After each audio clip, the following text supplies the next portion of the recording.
Hey guys, welcome back to EV Barrel Racing or EV Performance Horses. I am doing a hair series. It's not this one, but this series is going to be not on Vader, not on anything like that.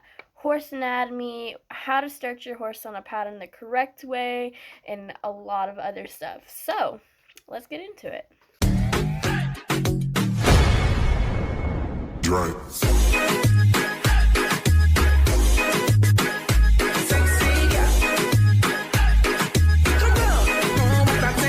Horse anatomy is all about the shoulders, the hindquarters, and how the horse is built. I feel like the bigger the hindquarters, the more they push, and it's just better in my opinion. Some people like a horse that pulls. I like a horse that pushes. I'll insert a photo like right here, but I feel like the bigger butt, the better, the harder they launch. Like if you look at Slick by Design, he has pretty proportionate hindquarters to his shoulders. You want those to be a triangle, not a complete triangle. Like I'll show you. What you should look for when you go to like get a prospect for barrels, you want that nice short top line and that nice long underline. The top of that neck should match the bottom, like the underline. And then the bottom of the neck should match the horse's top line. Well, not top line, but back. And then you want the hocks to be proportionate with from where the hock is to where the curb, and then kind of like where the booty would begin. Like right there. You want that to be proportionate, and same on the bottom. Then back legs, like the hock needs to be in the middle, and it needs to have more of a curb to it. The straighter the hock, the more hock problems you're going to have in the future. And I feel like you shouldn't have like a super long neck either. I'm not a big fan of long necks. I like the tinier heads and the nicer necks, but some people like the little longer of a neck with not so dishy of a face. But I prefer the neck and let's say the back to be proportionate.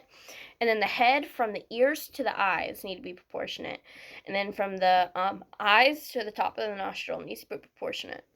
And here is the next part to this video, is how I would start personally, how I would start a 2-3-year-old, maybe even a little older horse onto the pattern. I would want my horse to be soft in a snaffle or a little lighter of a bit. I don't feel like if the horse is getting too much, I don't think you should up the bit, like the strongness, or get a different bit. I feel like you should go all the way back down to the basics and basically start from scratch and get the horse nice and soft again and put it back in its original bit. Or maybe something even a little lighter. I like D-rings, O-rings, even one with just a little bit of a shank, just so I have that tiny bit of lift of that shoulder. I like that a lot. And if you have a stiffer horse, you typically want something with a noseband, whether that be an S-hack or a combo bit. I will say most of my horses like it a 3-piece dog bone through their mouth. I feel like they really like that in the noseband combo. I have some that don't like a noseband. I have some that like just a straight bar with a little port. They're all different. And then, I know that's kind of off topic, but I felt like I should have started with that. But how you should start a younger horse, or even a horse newer to the pattern, is by getting them nice and round and getting that rib cage to flex, and start with big circles and push their shoulders around. But I feel like you should be able to move the shoulders, the hindquarters, everything before you start the horse on the pattern. If you start the horse on the pattern when they don't know how to move their hindquarters or their shoulders, you're going to be stuck. Once you get faster, you're going to be stuck. You're going to be hitting because you can't move those parts of the horse. I feel like most horses should learn to do a rollback or, stop and plant, because some horses, they don't stop. They just don't stop. And I feel like if your horse is, let's say, blowing like T used to, you should either A, get them soft, or B, start doing more rating drills at home and stop tuning them at home like that. That was my problem with Hartley. I overtuned her and she didn't like it. So I had to start from scratch.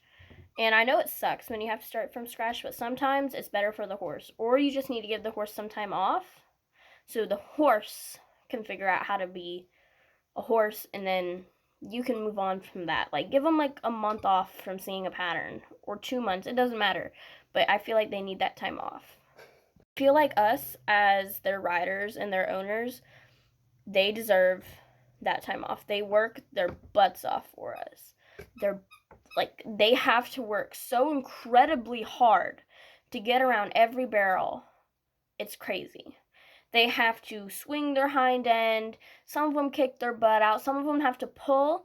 Like, it's really hard on the horse. This is a really hard sport on the horse's hocks and its back, and it's just a hard one.